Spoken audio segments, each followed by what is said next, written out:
Hey everybody, Comic Crack. I'd mentioned this series recently, I think, when I was talking about some paperbacks that I'd picked up. So I thought I'm in the mood to make videos lately. I don't know why, just because I'm kind of homeward. I'm kind of a shut-in for the next little while here, so I thought we'd have a look today at the collection of books that I have from Hard Case Crime and talk a little bit about the illustration. For the most part, there's a lot of new and old illustrators with both new and old art, I believe, mixed in with the Hard Case Crime series. Overall, they're a company that puts out either reprints of older publications, works that have been previously unpublished from both well-known authors, either under their own names or sometimes under pseudonyms. I know that happened with Stephen King. One of them that I have is a Michael Crichton book when he was writing as John Lang. And like I said, both old and new. Some of them are copywritten in the 2000s, and then there's some that were written in the 50s and things like that.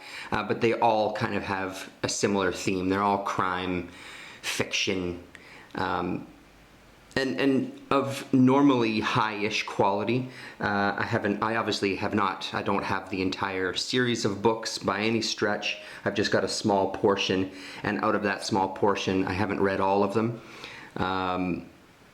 But the few that have worked for me, I've really enjoyed.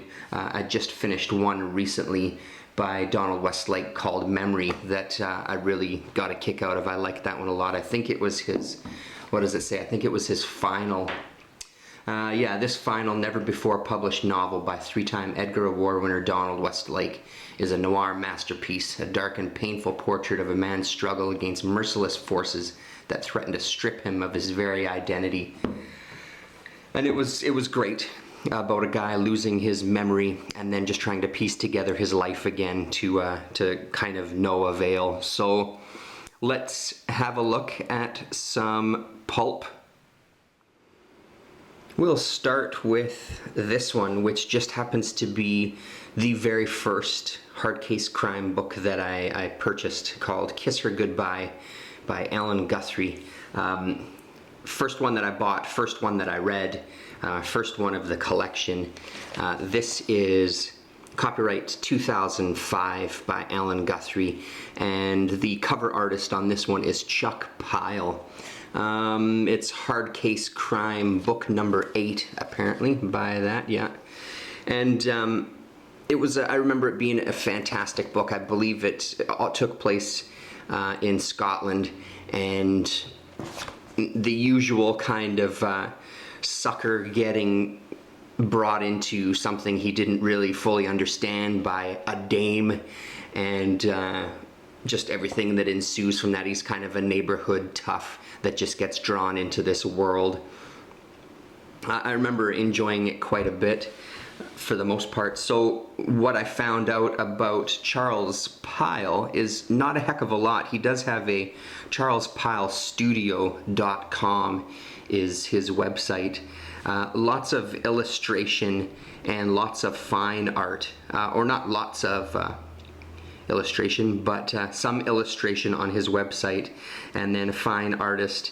His biography kind of states the similar. Just talks about his early artistic influences, guys like Mort Drucker, Jack Davis, Wally Wood, etc., and then some cartoonists. I think he does more illustration work for a variety of clients. I don't know if it doesn't seem like he specializes in one kind of form, you know, like some of these guys.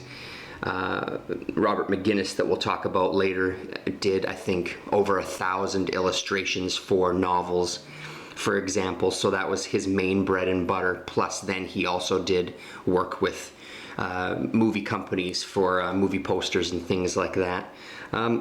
So yes, I'm not blown away by his style on this one. The faces, I don't know how much you can see. The faces are so. There's, it's got a little bit of that pulp flavor to it, but he's not one of my favorites in this series of books that I have. And this is the only one that I have that's Charles Pyle. So yeah, there you go. Kiss Her Goodbye.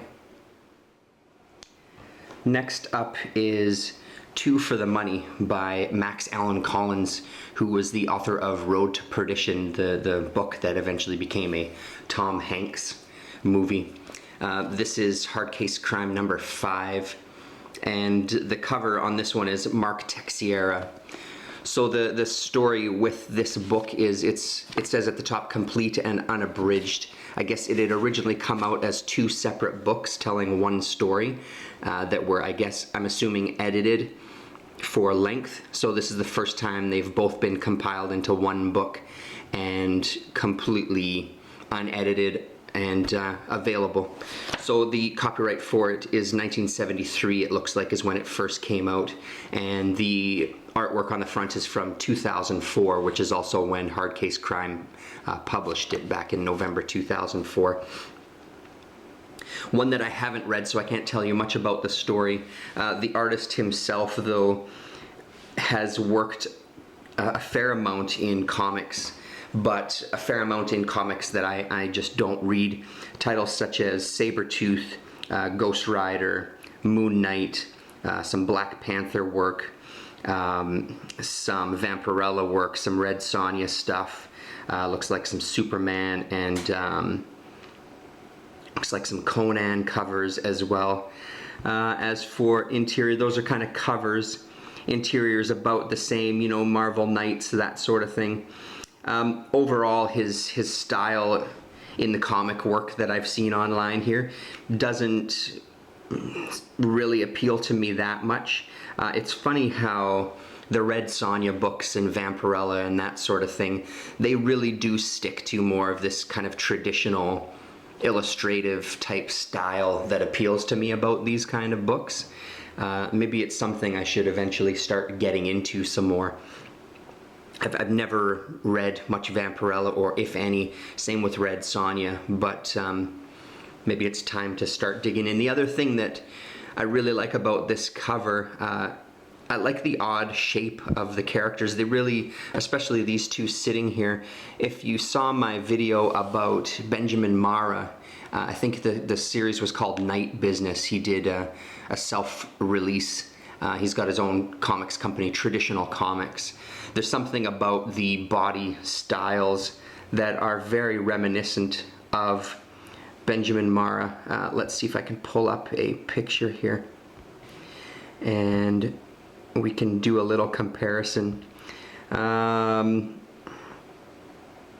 it appeals to me for sure. Nothing's coming up right now. If you do a search for Benjamin Marra, you'll see what I mean. I don't mind this cover at all, as kind of awkward as it is. There's something about their posturing and things that just doesn't seem right. But this is a bank heist book, apparently, so that'll be kind of next on my block of books to read. Next up is a book called Bust by Ken Bruna and Jason Starr, and it's hard case crime number 20. The front illustration is, I think it was Richard R.B. Farrell. I believe it's Richard B. Farrell. And let's have a look inside here. So this is the first publication anywhere.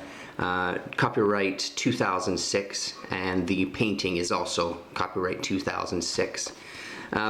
One of the newer books, one of the newer hard case crime books that I've found.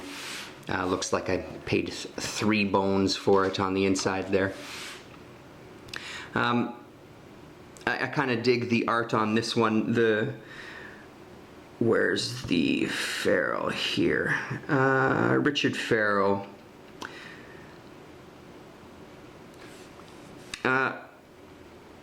There was nothing that I could find kind of online, so this is just taken from the Hard Case Crime website.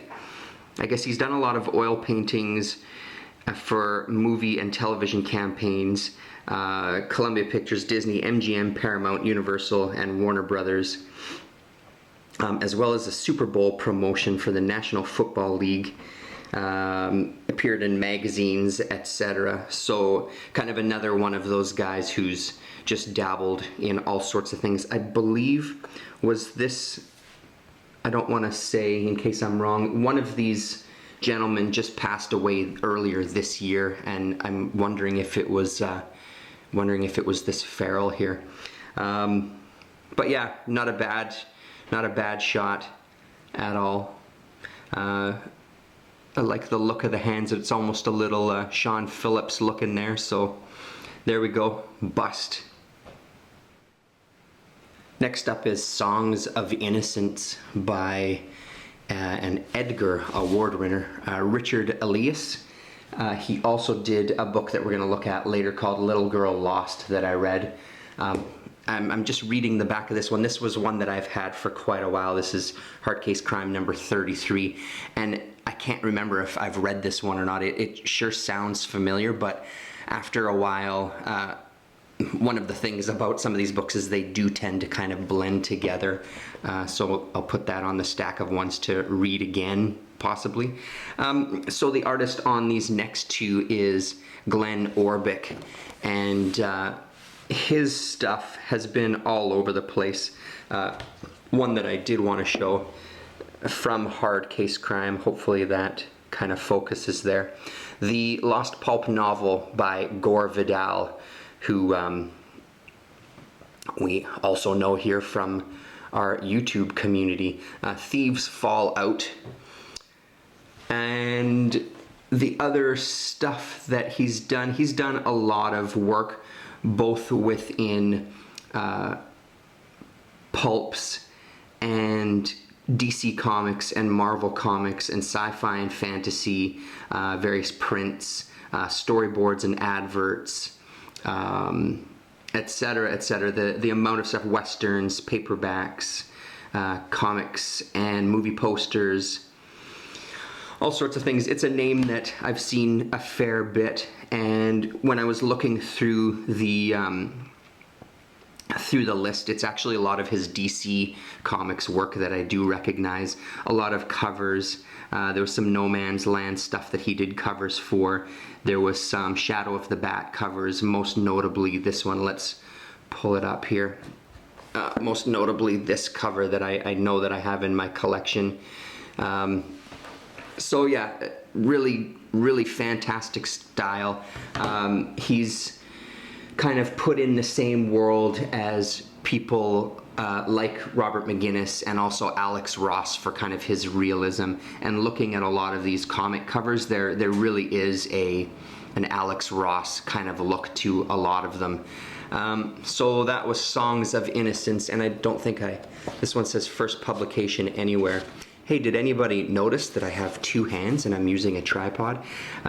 Copyright 2007, and the art is also copywritten from 2007. So that's that one. The other one is, of course, the cover of the book I talked about at the beginning of the video, the Donald Westlake book, Memory, which I really love. I love the look of that one. I love just the black space, and this is kind of, because this book is so fresh in my mind, this is an image that's kind of a precursor to where the novel takes place. We don't actually see this scene in the novel. We're just kind of told about it as he comes out from his coma.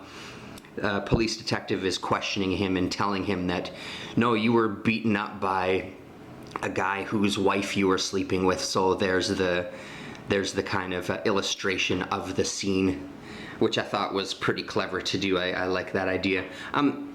It's a good book, again, because it's just so fresh. I enjoyed it. It was a bit of a slog at times, but overall I thought it was great. And I mean, the ending, it's a downer. It's not an uplifting ending by any stretch. And there was moments where I just really wanted. You get frustrated with the characters, which I think you maybe do in some of the great kind of movies or books where it is just a guy who just can't seem to have anything go right for him, and it just keeps piling on. You just want him to snap out of it and gain control. So worth a read. But Glenn Orbick, and this one says first publication anywhere. Let's have a look inside. Yeah, it is copywritten 2010 by the estate of Donald E. Westlake, and 2010 is also when the art. And this is Hard Case Crime number 64 from April 2010. The next 3 books are all by the same illustrator, and this is the first of them, The Vengeful Virgin, by the author of Satan is a Woman, Gil Brewer, and this is the complete and unabridged version of this. It's Hard Case Crime number 30.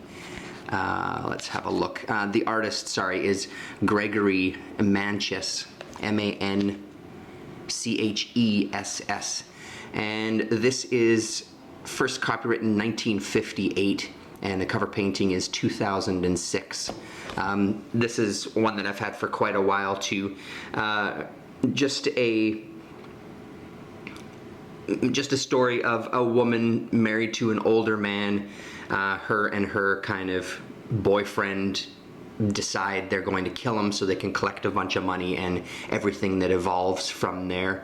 That's the great thing about this Hard Case Crime series. I love having the chance to read, this is 1958, so when you're reading something from, well, for me anyway, when I'm reading one of these, especially from 1958, there's always a nice kind of flavor.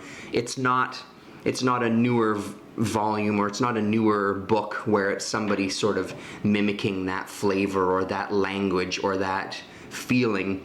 This is legit, this is really it. So that's a great, one of the best things about this company. So Gregory Manchess, it was a similar thing with him. There wasn't a ton of information, but he does have a really great style. You can see a lot of kind of the color, the paint brush strokes on his illustrations, and I really, really like that about it. Yeah, it just gives it a really nice texture, still retaining a lot of that kind of pulp flavor, but there's something, like, even if you look at the brush strokes in the bag, or a brush stroke right on her back for a highlight and things, you can really get a sense of him standing there painting this picture for this book. I think his career was about the same as far as just kind of doing a lot of work for various mediums, advertisements, movies, pulps, that sort of thing. It's the next, so that was Hard Case Crime number 30. The next, with Greg Manchess's art, is Passport to Peril by Robert B. Parker. Another fantastic cloud or mist-filled painting, and again, it's those brush strokes. All the highlights are absolutely fantastic in this one. So this is Hard Case Crime number 57.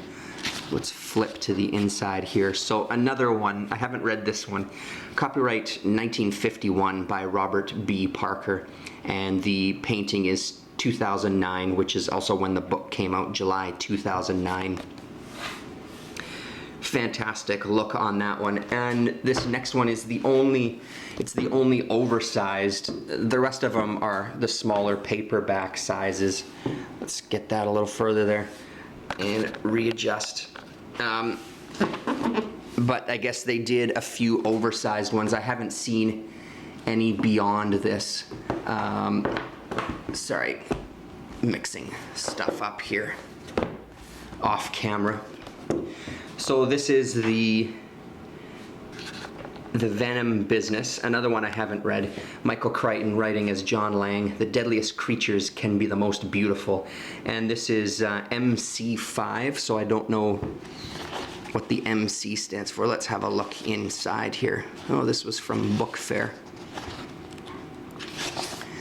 1970 is its original copyright date by John Lang, and copyright renewed rather in 2005, and the painting was 2003. And first hard case crime edition, November 2013 is when it originally came out. Hard case crime book. So there you go. There's a look at that. Yeah, and then a list of other John Lang novels that Hard Case Crime has put out. Actually, quite a lot, hey? None that I have. Yeah, I mean, it's such a huge catalog that they have. It's difficult to obtain them all.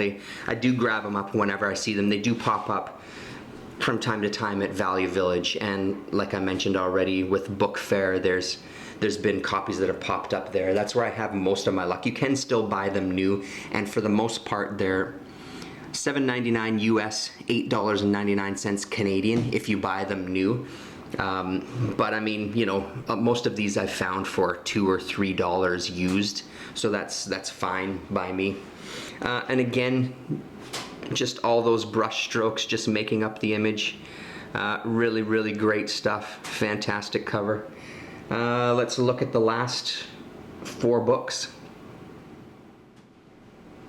So what do you need to say about Robert McGinnis?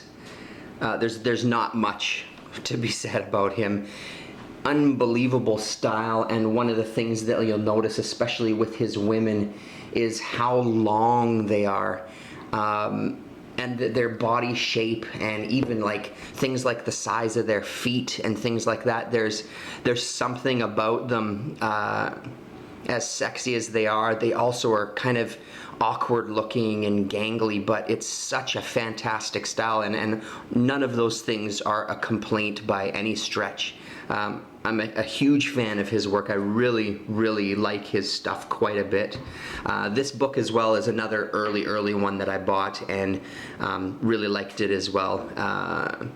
Richard Elias, a kind of this woman has gone missing, and the main character is hired to find him, and finds out about her becoming a stripper and kind of getting involved in this underworld and stuff. So I remember it being really good. This one I read quite a while ago.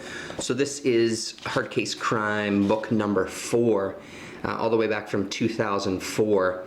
And the painting is copywritten 2004 as well. McGinnis, as far as I know, I believe is still alive at 86 years old, possibly, I think is what I saw. Let's see. McGinnis is known for his illustrations of more than 1,200 paperback book covers, is what it says on the Wikipedia page, and over 40 movie posters, including Breakfast at Tiffany's, Barbarella, and several James Bond movies, just to name a few. Yeah, and according to this, he was born in February 1926 in Cincinnati, Ohio. And again, I mean, it's just one of those names that you see a lot of, or I see a lot of in my hunting for old books. Just a very classic pulp style. The last 4 books actually in the collection we'll talk about today are all Robert McGinnis. So this is one called Plunder of the Sun. And this is complete and unabridged. Oh, the previous one was the first time in paperback, and this is Hard Case Crime number 10. My battery is flashing, so if it does end abruptly, you'll see an awkward cut. And this one is copywritten originally in 1949, renewed in 1976, and then the Hard Case Crime edition is May 2005, and the art is also May 2005. This one is a little more traditional looking. His men, when I've seen paintings of his men, they're pretty standard. There's nothing, I guess some of the facial features are a little like very Robert Mitchum looking, but there's something a little off about their faces, which again, not a complaint, it's just a style. It's his portrayal of women that are really unique, I think. And we can see that by something like this Baby Doll by John Ferris. This is the first publication in 50 years, and I mean, look at the size of the feet on that woman. That's a real person, and they're all as women have got to be like 6'5" if you saw them in real life, and just long legs. Yeah, it's amazing stuff. I really like it quite a bit. So this is Hardcase Crime number 46. Copywritten first in 1958.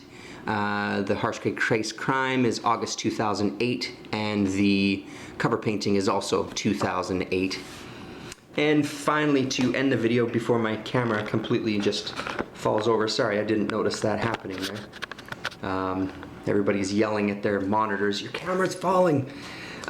Finally is Losers Live Longer, again with a woman with incredibly big feet and long legs. Great pose on that one too. And this one is, what does it say, first publication ever, so Hardcase Crime number 59, is that what it said? 59. So the info on this, 2009, September of 2009 is when it came out, and the art is also 2009. So there we have it. A quick look at some Hardcase Crime books. Again, if you haven't seen any of these or read any of these, or if you do come across them in your local thrift shops or whatever and they're a couple of bucks, I'd recommend just picking one up and giving it a shot. All the ones that I've said is, like I've said, all the ones I've read, I've enjoyed. Some obviously stand out a little more than others. And are all of them earth-shattering books? No, by no stretch. But they're all really enjoyable and entertaining. And what more can you ask for when you're dealing with some good old-fashioned pulp? And finally, just to end off this video, I thought we'd take a look at the small amount of older crime paperbacks that I have in my meager book collection of pulps. This one is Epitaph for a Deadbeat by David Markson, and it's a phenomenal book. I remember really liking this one, and again, it was for a lot of the reasons that I stated before, that this is legit, this is the time, this is the lingo, this is, you know, great stuff. So this first printing, April 1961. Unfortunately, with most of these books at the time, as you know, may or may not know, the artists' names just weren't, well, we've gone really wonky there. A little too much of a Dutch tilt. As you may or may not know, at the time, a lot of the artists were not listed with these books.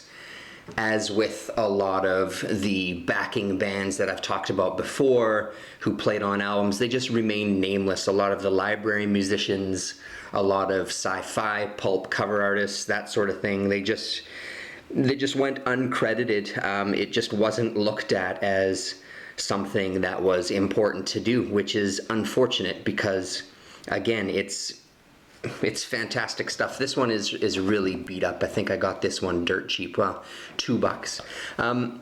There's actually a lot of, I see them around a lot in the city, especially lately. I've seen a lot of these old kind of crime and pulp novels. A lot of them in really nice shape, and it's not like they're all really expensive or anything. I just haven't dove in and bought a bunch of them just for reasons of I have so much to read already. I don't want to, it's hard sometimes not to just pick up all that you see, because some of them, the covers are so great. But like I said, this one, if you do see this one, I'd highly recommend it. I really enjoyed it. You've heard of me, I'm Harry Fannin, a tough guy after 7 years in a tough racket. My job, a private cop. I've met pimps, perverts, and paranoiacs. I've cornered junkies. I've even brought in a couple of killers. Yeah, I've seen my share of the 7 deadly sins 7 times over. But this caper and gay bohemia wins first prize at the village fair. I'll take a clean-cut homicidal maniac any day next to a bearded bard in a dirty sweatshirt or a doped-up dame who will wriggle out of her leotard at the drop of a beret. I'd rather shake the black hand of the mafia than beat the bongo drums with the beatniks. Those cool cats have poison claws. I learned it the hard way. It's taken 3 cold corpses with somebody trying to make me the 4th. Unbelievable. So this guy is a former newspaper reporter, paperback book editor, and writer for the Saturday Evening Post and other national magazines. David Markson now lives in Mexico with his wife, and there's a great photo. Like, it just oozes with all the stuff that I absolutely love about this style of writing and this genre. It's so incredible. So I can't recommend this one highly enough. Epitaph for a Deadbeat. And now actually rediscovering this, I haven't really looked through my books a lot lately. Just kind of been rediscovering. I finally found, it's been a while now, but I finally found a spinner rack to put all my paperbacks in, which took me ages to kind of get a hold of. So as I was kind of going through those today, this jumped out at me. It's a name I'm going to have to add to a list to look for some more of his books. Epitaph for Deadbeat, 5 minutes on that one, or 4 minutes. A photo cover. Boudoirs Are My Beat, a hectic, sophisticated tale of a bizarre bedroom chase by Jeff Stewart. A photograph cover there. And this first printing was 1962. Let's see if it definitely, if they don't list artists, I doubt that they'll list photographers. By Lust Obsessed. There's a look at that. Pillow Books. A Johnny Lydell Sizzler, a real gone guy. Get undressed, Lydell snapped at the redhead. Or would you rather be booked for murder? By Frank Kane. Pretty fantastic cover. I always respond really well to these backgrounds. Hopefully that's coming out pretty well. I like the textures that they have in a lot of these backgrounds of these paintings. So this is another Dell. Let's have a look inside here. 1956. New Dell edition, first printing April 1966. Yeah, no listing of artist. So there you go. Very suspiciously looking like a McGinnis, but from the little bit of digging I've done, it's hard to find out. I don't think that it is, but a very similar style, and dig that crazy beehive. One of the things that did pop up, though, was a hard case crime book that had the exact same woman, the exact same pose, just facing the other way. It wasn't a theft of this image, but it was maybe an homage, or maybe it was the same artist. I don't know. Edward S. Ahrens, Fawcett book. I believe the little bit of writing was this, the Doc Savage writer as well, writing under a nom de plume, is that what they call it? Let's have a look here. Copyright 1951. That's all it really says. So the decoy. The Carter Brown Mystery Series, Long Time No Leola. She was Hollywood, she was sex, she was gone, really gone. Why would a movie queen do a disappearing act when she could make a killing at home? A signet book. The Carter Brown Mystery Series. And this one inside, let's have a look here. 1967. First printing 1967. Signet books are published in Canada. Yeah, no other information there. So, and then finally, Payment in Sin. Just an absolute classic looking cover. That one is just so trashy and fucking killer. What was this strange desire that drove her from man to man and on to her terrifying destiny? Payment in Sin. Let's let's have a look, see here. McFadden book, 1964. Copyright 1961 by K. Martin. And let's have a read of the back. Anything in pants. As long as they didn't give a damn about her. Julie Trahan liked her men young and crude. They humiliated and degraded her, but she needed them. She lusted for torment. Her body craved strange thrills. It was an obsession that revolted her, but she couldn't stop. What was this sordid force that drove her into the depths of depravity? There was no rationalizing. There was no resisting. She was in debt to the devil and would make her payment in sin. It's just fantastic stuff. It's just such trashy goodness. Absolutely love it. So yeah, there you go. Thanks very much for watching. I hope you enjoyed looking at some of these books. Another thing I'm going to be working on is I've been reboxing, bagging and boarding magazines, that sort of thing. And let me just pick you up there. I've kind of rediscovered my Jack Katz, The First Kingdom kind of magazine-sized comics that I've had for numerous years. So I thought it might be fun to have a video where we kind of have a closer look at some of these. I don't have the entire series. There was a period of time here in Winnipeg where these were popping up all over the place, which is when all of these came into my collection, into my hands. Everywhere I went, I seemed to find one or two of them. Red River Bookshop being the one place that had most of them, and they were relatively cheap, so I just grabbed them up whenever I saw them. So yeah, look forward to that one, The First Kingdom. Thanks very much for watching.